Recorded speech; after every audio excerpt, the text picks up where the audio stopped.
Bueno, pues ahora aterrizamos en el estuario del Guadalquivir. Ahora tenemos la intervención de Leandro del Moral, catedrático de Geografía, especialista en el uso de recursos hídricos, que nos va a hablar ya de las transformaciones que ha sufrido y el estado actual del estuario del Guadalquivir.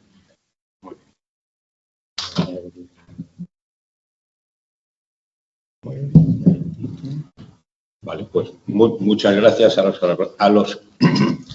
muchas gracias a los organizadores, a Félix, a Jesús, gracias por vuestra presencia aquí y a todos los que están. Yo creo que somos un número bastante considerable de asistentes, 20 y tantos fuera y otros tantos por aquí. Yo creo que sí, la intervención, la presentación, la introducción a la jornada por parte de Julia ha sido, como era de esperar, muy buena. Yo soy geógrafo, además de geógrafo del área de investigación de geografía humana. Por tanto, mi perspectiva es de ciencia social, trabajo los temas institucionales, de gestión, de usos, pero llevo toda mi vida dedicado al agua. Y en ese sentido, pues ya me he familiarizado con temas de climatología, de hidrología, de las diferentes actividades. Ahora bien, en lo que no he entrado, salvo como observador, porque es imprescindible, claro, en el análisis del estado ecológico que saldrá aquí, el estado global que saldrá aquí a relucir, son en los aspectos bioquímicos. Ahí la verdad que me ha excedido. Por tanto, para esta presentación he adoptado el siguiente enfoque. Me he leído con cuidado 2 veces este trabajo. El trabajo Vertidos mineros, hidrodinámica físico-química en el estuario del Guadalquivir, de Jesús y otros autores, entre ellos algunos que están presentes y van a intervenir. Sara Sirviente, Miguel Bruno, Remedios Cabrera Castro, Jairo Sánchez Rodríguez y Manuel Di. Y he rastreado los aspectos con los que me siento familiarizado, con los que puedo confirmar, matizar o enfatizar algunas cuestiones. Creo que este enfoque puede ser interesante específicamente para esta cosa.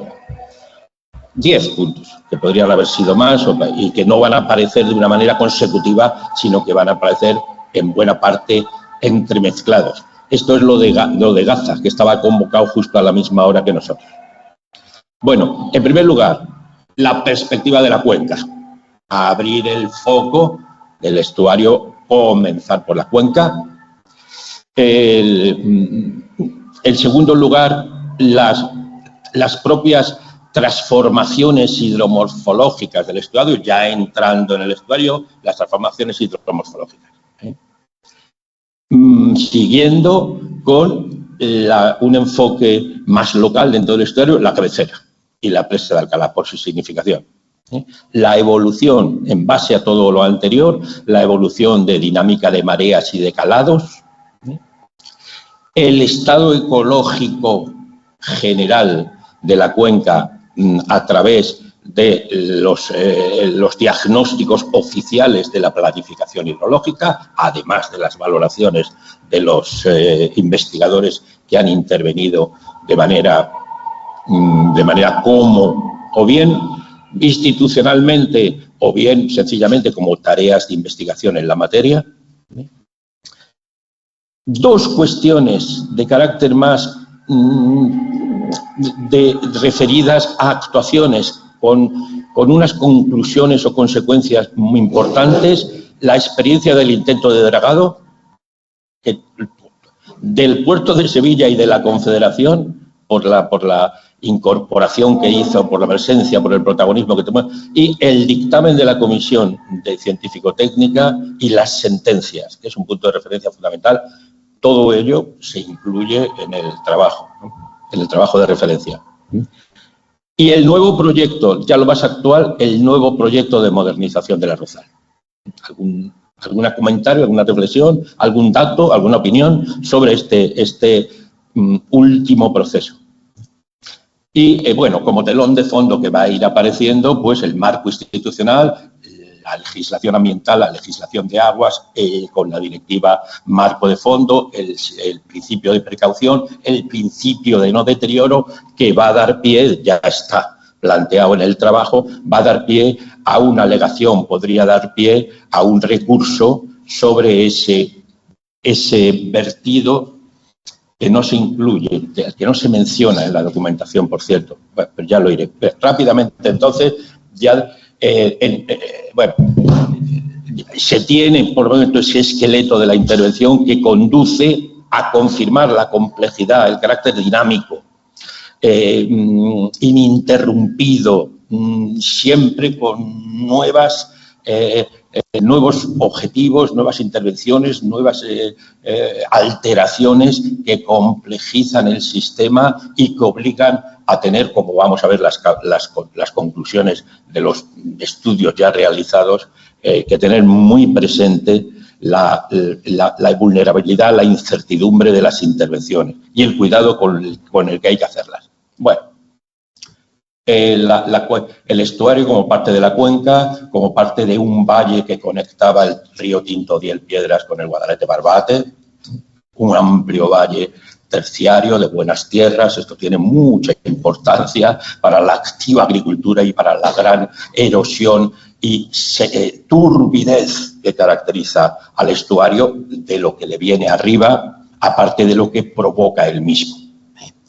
Ya la cuenca del Guadalquivir, dentro de ese gran territorio, parte de ese gran territorio, algunos datos oficiales. Señalo, por ejemplo, que el dato de la aportación media, 7.000 hectómetros cúbicos, es el dato oficial. Este dato no corresponde a la realidad. Tenemos un gran debate, alegaciones. Desde el año 15, el segundo ciclo de planificación, el tercer ciclo, el segundo y tercer ciclo, lo voy a repetir para los que no estén familiarizados con esto, lo tenemos alegado, se tira la pelota de la Confederación al CEDES, del CEDES a la Confederación. Estos son 1.000 o 1.500 hectómetros cúbicos menos, casi seguro, con lo cual el índice de explotación, el que mencionaba Nuria, el BEI, el Water Exploitation Index, el índice de explotación no es el 40-42% que plantea, para no superar o superar poco el estándar del 40% de los recursos disponibles utilizados, sino que es el 60 o el 65%, lo cual es mucho más grave. Regulación. Estos usos que vamos a ver ahora, como todos sabéis, son todos sabéis que son mayoritariamente agrarios, 87%. Los estándares en España se habla del 80%. En la cuenca del Guadalquivir, el oficial, ahí sí que es oficial, es el 87%. El regadío. El 87% respecto del agua usada. Claro, el 95%, por no hablar de más, en el agua consumida. Porque los usos urbanos, turísticos, residenciales, devuelven un 80, un 85% en malas condiciones. El regadío no. Y contra más intensivo, eficiente, menos. Mejor lo consume, mejor lo evapora y no lo retorna. Es un gran debate actualmente que está muy consolidado ya. Son un pequeño detalle, son 48. No, en el documento pone 60, habrá que modificar pequeños detalles y algunos aspectos de terminología o de estilo que le den formalmente mayor consistencia. Son 48, 50 si señala de otros. Todos, como veis, sobre todo en la Sierra Morena, pero también todos los ríos. El único, claro, aquí no me puedo detener en nada porque nos llevaremos 1000 horas, pero fijaros, el Guadaira es el único río grande de la cuenca del Guadalquivir no regulado. Tiene proyecto de regulación, pero no se ha ejecutado. Todos los demás, el Salado de Morón, por ejemplo, el Corbones, no digamos el Ribera de Huelva, que es el que tiene 1, 2, 3, 4, 5, 6, es un canal. Y ya donde está en azul, el azul más intenso, significa que han sido declaradas masas de agua muy modificadas, como todo el estuario. Por tanto, rebaja la ambición, no debe de llegar a buen estado ecológico, sino a potencial, pero tiene que llegar. tiene que llegar a algo, ¿no? Porque la alteración lo ha hecho, fijaros, el estuario que está en este otro color, llamado masa de agua de transición, por influencia de marea. Es masa de agua superficial de transición. Los otros más son masas de agua, categoría río. Y los demás es un ejemplo, el Valle del Castril, el embalse del Portillo y el Valle del Castril tras la inundación provocada. Metes aguas abajo, aguas arriba, en fin, el impacto es muy grande, pero bueno, el objetivo es estos 4.000 y pico hectómetros cúbicos disponibles a consecuencia de esa regulación. Y aparte de la extracción de agua subterránea, por supuesto, que también es una forma de hacer disponible un agua para el momento, el lugar, con la calidad que se requiere en cada caso. Y el 87% del regadío. Una pincelada solamente hacia que en estos momentos no tenemos un problema tanto de crecimiento del regadío en la cuenca del Guadalquivir, que ya oficialmente está estabilizado desde el año 2005, aunque no lo está. Oficialmente hay un acuerdo de la Junta de que ya no puede crecer más, es una cuenca cerrada, sino la intensificación, la eficiencia, la modernización y la transformación y la introducción de, entre otros, pero principalmente el olivar intensivo, regado, con una gran eficiencia de consumo, pero de aquí no sale ni una gota, aquí no se desperdicia nada, aquí no se infiltra, aquí no vuelve al sistema. Hay mayor eficiencia a escala de explotación o de sistema de explotación y mayor estrés a escala de cuenca, a escala del propio sistema de explotación. Y no digamos a escala de cuenca. Este es el problema. Y como esto significa menos aportaciones, está claro. Menos aportaciones que se han podido reducir en un 70-80% respecto de las aportaciones que tenía que llegaban de agua fluvial, de aportaciones fluviales al estuario hace décadas, antes de que comenzara la gran expansión en los años 50, 60 hasta nuestros días. Y la erosión, que es uno de los orígenes de la turbidez, no el único, que es una de las características y de los problemas principales del estuario. Tasas de erosión, el rojo más intenso son 150, 200 toneladas al año. Siempre las magnitudes físicas del agua y de la tierra son muy exorbitantes, ¿no? Y lo más y lo menos pues son 10, 20, 30, 50 toneladas año por cada hectárea, por cada campo de fútbol, como suele equipararse para visibilizar una hectárea, ¿no? Son enormes cantidades que aterran los embalses y que en buena parte llegan al estuario en avenidas, especialmente en avenidas. Bien, es verdad que las avenidas son cada vez menores y se retienen en ese volumen de embalse que me he olvidado señalar, que si el río oficialmente aporta como media 7.000 hectómetros, 7.000 millones de metros cúbicos, el volumen de embalse total son 8.500. Por tanto, supera la media, por supuesto, son interanuales y laminan, reducen cuando las hay, reducen y quedan, buena parte de estos sedimentos quedan en los propios embalses. El estado de la red es rojo, significa peor que bueno, como veis. Esto está elaborado de esta manera, que es una pincelada esto, que luego lo veremos aplicado al estuario del Guadalquivir. A ver cómo voy de tiempo. El estuario del Guadalquivir, que es... Hay el estado ecológico o el potencial ecológico en caso de que sean masas de agua muy modificadas. Ahora veremos las masas del estuario. Y estos, a su vez, son aspectos físico-químicos, aspectos biológicos y aspectos hidromorfológicos. Y, a su vez, cada uno de ellos con indicadores. El biológico, macroinvertebrados, diatomeas, por supuesto, peces, que no se ha utilizado, es uno de los motivos por lo que el examen, digamos que es muy laxo. Esas líneas rojas abundarían mucho más, sobre todo en esos azules de Sierra Morena, si se hubieran introducido peces que son necesarios. Hidromorfológicos, bosques de ribera, procesos de erosión, de transporte, y caudales, regímenes. Si todos están bien, bien. Si falla alguno, mal. Lo malo arrastra. Ese es un dato de severidad de la directiva Marco. Bueno, y por otra parte, el estado químico que tiene. Y de ambos el estado global. Los dos tienen que estar bueno, todo tiene que estar bueno para que sea bueno. Y en las aguas subterráneas, pues está el estado cuantitativo y el estado cualitativo y cuantitativo y el químico. No hay análisis ecológico de las aguas subterráneas. Bueno, cambio climático. Solo una pincelada. La idea. He cogido los datos de la cuenca Guadalete-Barbate, porque es la más afín al estuario, ¿no? Un dato solamente. El cambio climático está incorporado, está institucionalizado. Está reconocido que hay menos agua. Por supuesto, se exagera el agua que hay.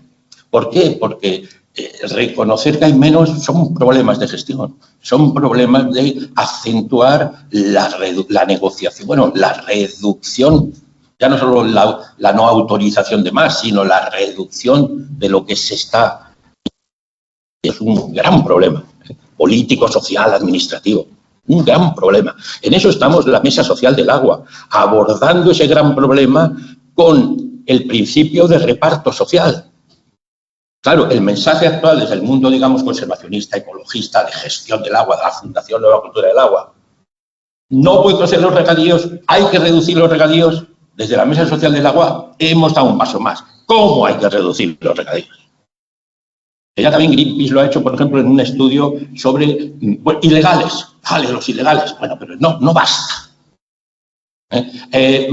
Zonas con más impacto, con más contaminación por nitrato o con más procesos de sobreexplotación y más efectos perjudiciales de tales procesos.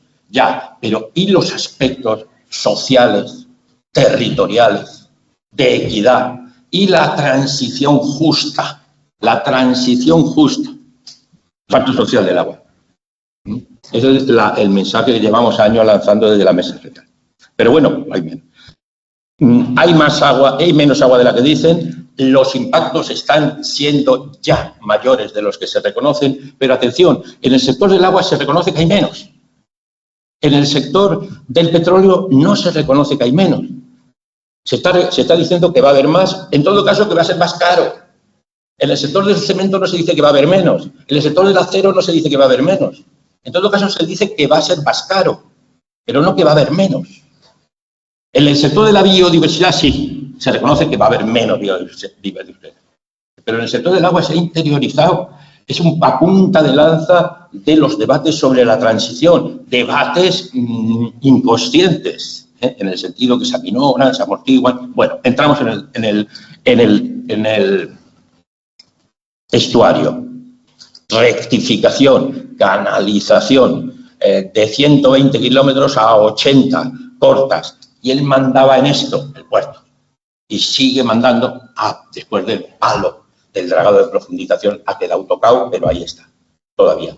La excusa de inundaciones, sí, sobre todo las de arriba, la Costa de la Cartuja, que ya está por encima del puerto, pero toda la obra que comienza a final del siglo XVIII es una obra portuaria, claro. Pero atención, es que el puerto de Sevilla es mucho para Sevilla, es mucho en todos los términos económicos, sociales, en términos de identidad, de memoria, de sentimiento, de identificación de la población con ese puerto.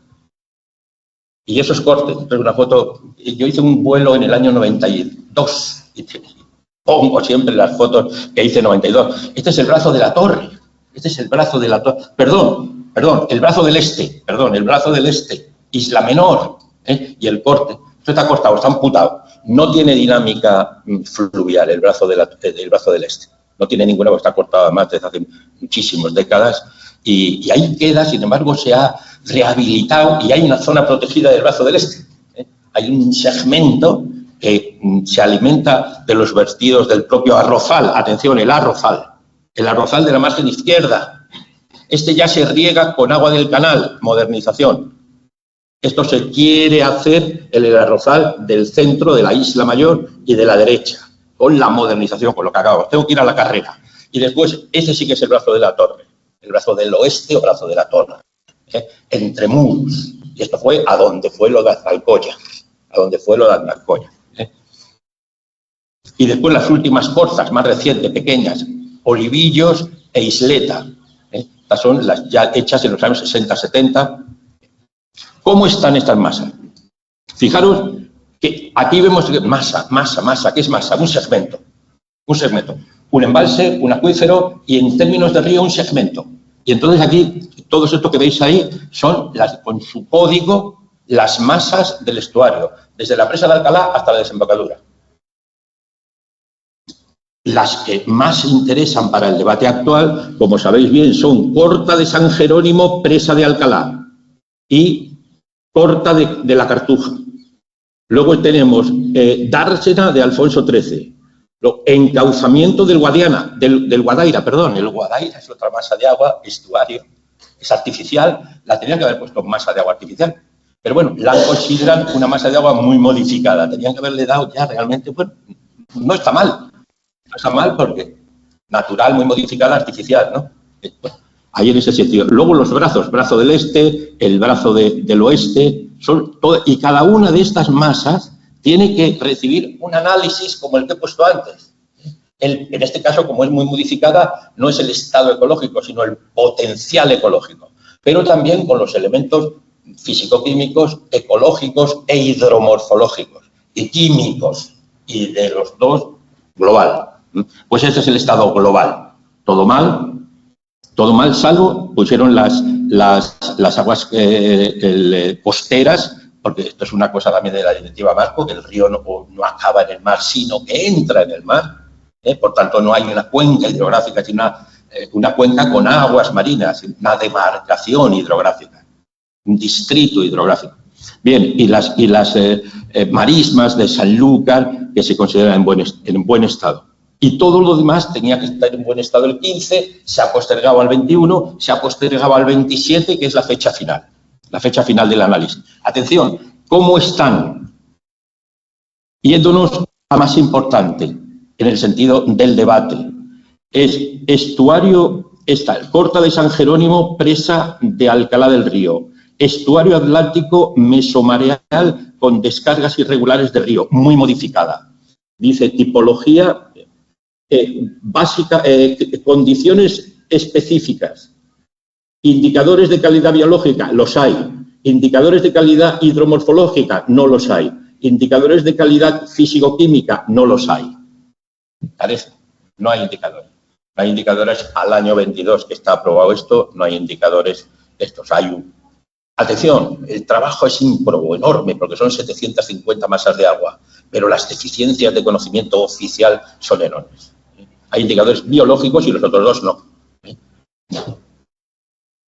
Y atención, por primera vez en los planes, en este tercero se ha introducido esta adenda.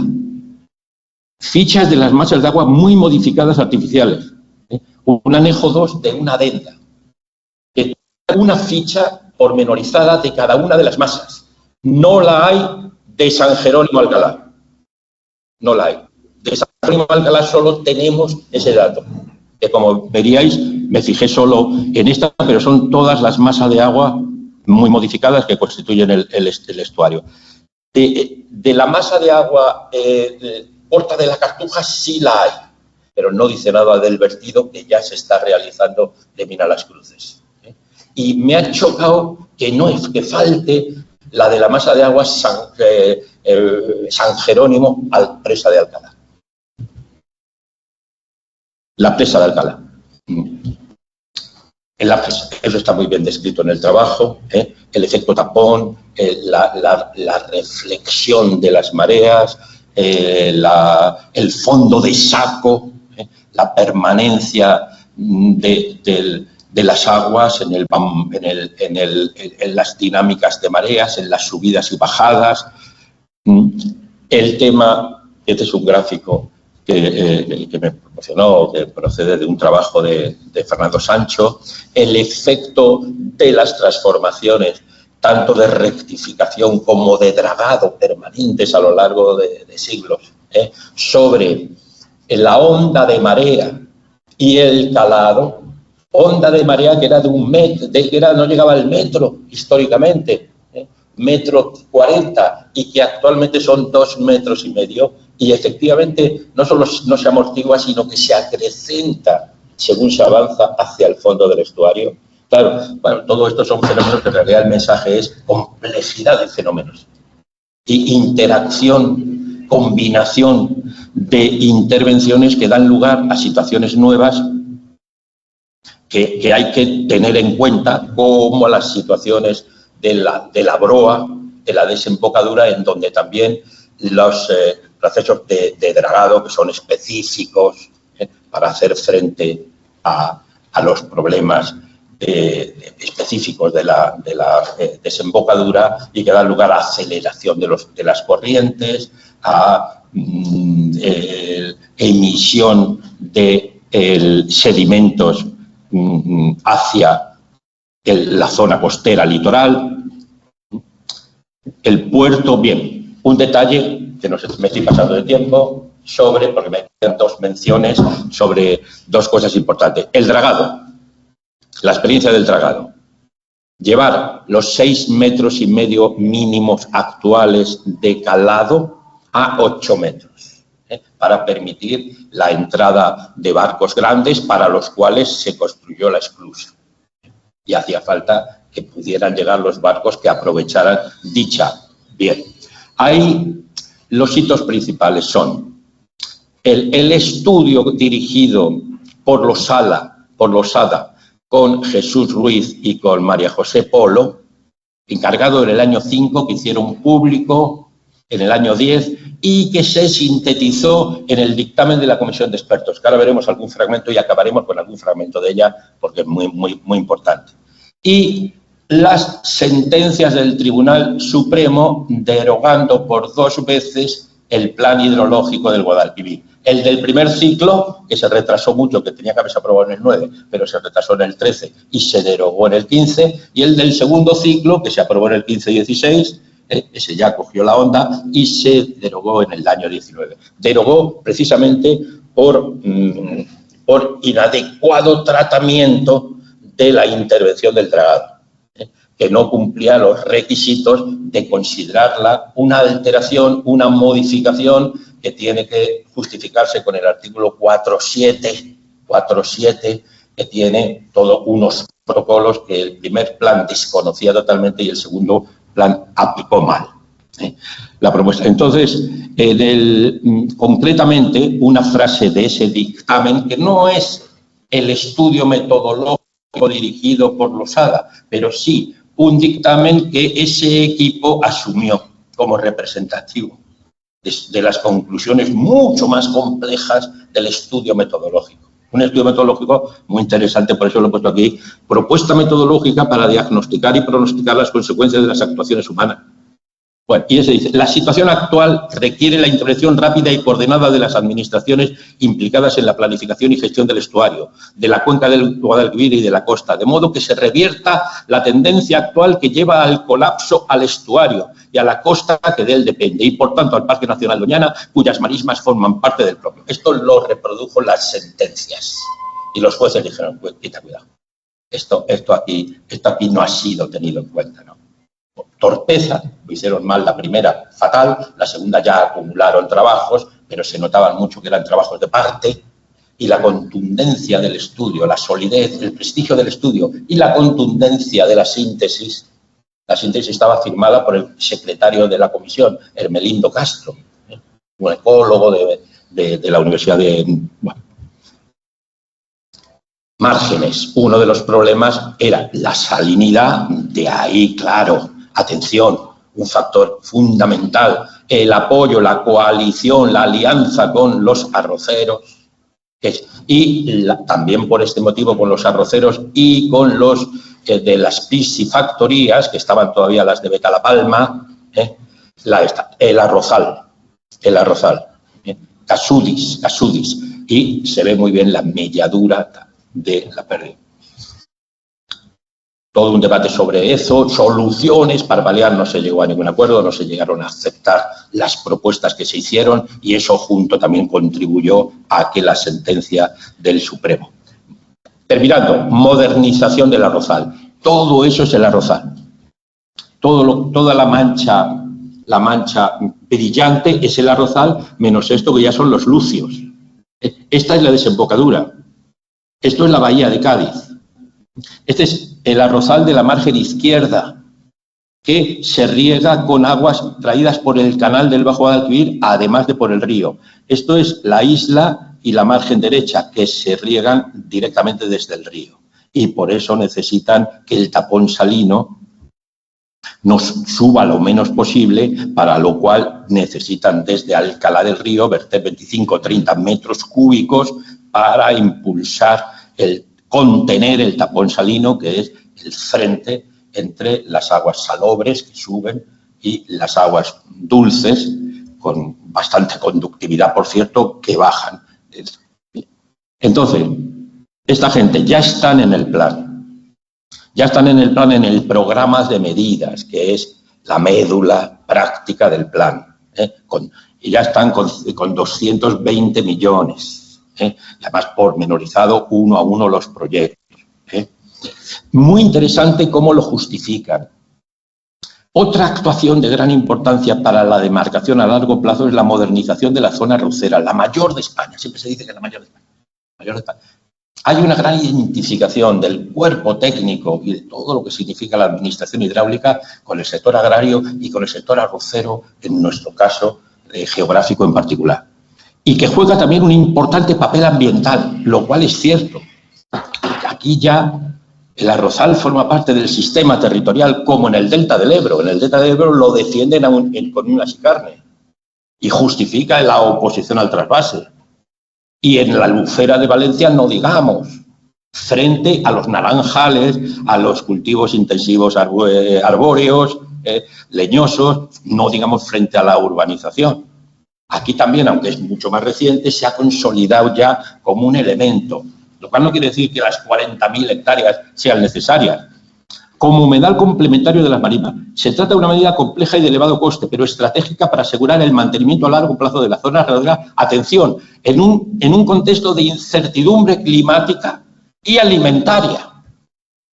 Meten la argumentación, que es muy interesante, porque efectivamente son millones de kilogramos de arroz puestos ahí, que tal como está el mundo, lo de la guerra que decía un compañero hace un momento, puede tener su sentido o puede no tener ningún sentido, porque el coste de tener ese fondo alimentario es de tal magnitud y la irracionalidad de utilizar 400 hectómetros cúbicos para un clima mediterráneo afectado por el cambio climático, mantener eso, pero que tiene su intríngulis, la argumentación.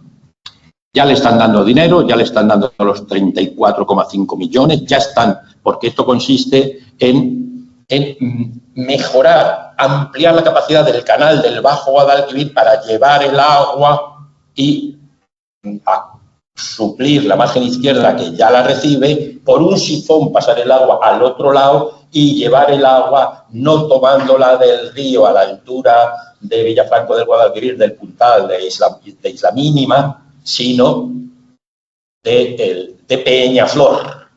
Y, por tanto, desafectar en ese sentido la presa de Alcalá, que ya no tendría, atención, y volver a una situación normal, porque es que en el Guadalquivir no pasaban 40 metros cúbicos desde la presa de Alcalá en situación de pre-intervención. Pasaban muchas veces menos de 10, está documentado. Y ahora llevamos 40 años con que pasan 30 o 35 o 40 metros cúbicos. Es una alteración ecológica en ese sentido de más agua dulce total.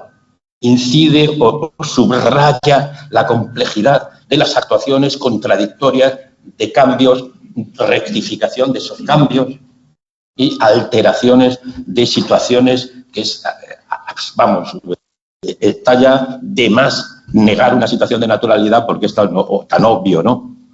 Pero, atención, las consecuencias del cambio climático, como el incremento de salinidad, la subida del nivel del mar y la disminución de las aportaciones. O sea, incluyen como argumento de esta operación todas estas incertidumbres que en otras ocasiones pues se minimifican o se ignoran cuando, pues ya con esto concluyendo, una pincelada de ese dictamen de ese dictamen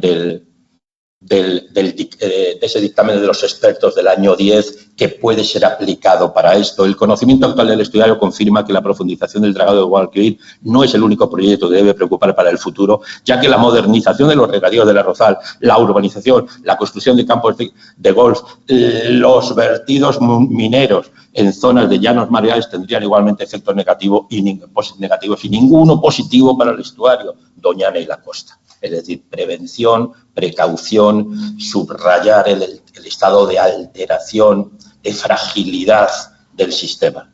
Muchas gracias y disculpad porque me he pasado un buen ratillo.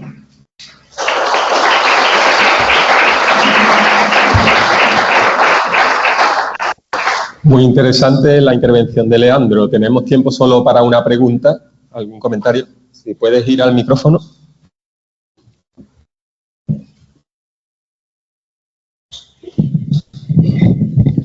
En primer lugar, agradecer a Leandro, como siempre, su interés por transmitir sus conocimientos y aclararnos muchas cosas.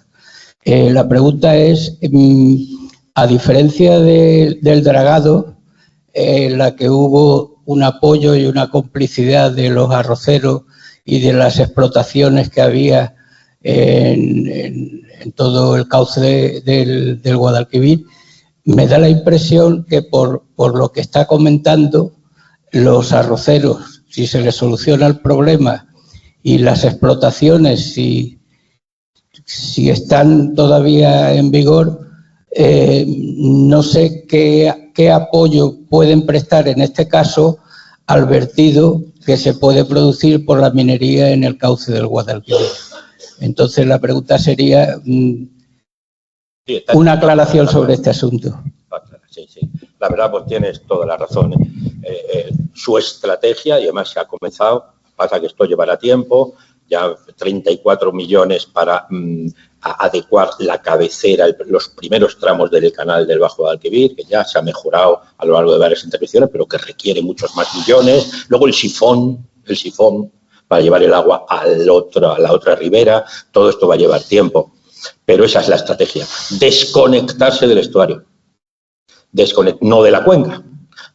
Y, por otra parte, en la justificación o lo que esto está a favor de lo que obtiene el resto de la cuenca y la propia Confederación como gestora de la cuenca, es que no harían falta esos 400 o 400 y pico hectómetros cúbicos, sino 300 o 300 y pico hectómetros cúbicos, porque sería más eficiente, ¿no?, su transporte por el canal. Entonces, han optado por esta estrategia, pasa que es una estrategia de 220 millones y les desconecta del estuario y, por tanto, les despreocupa, obviamente, de los efectos que el vertido pueda tener.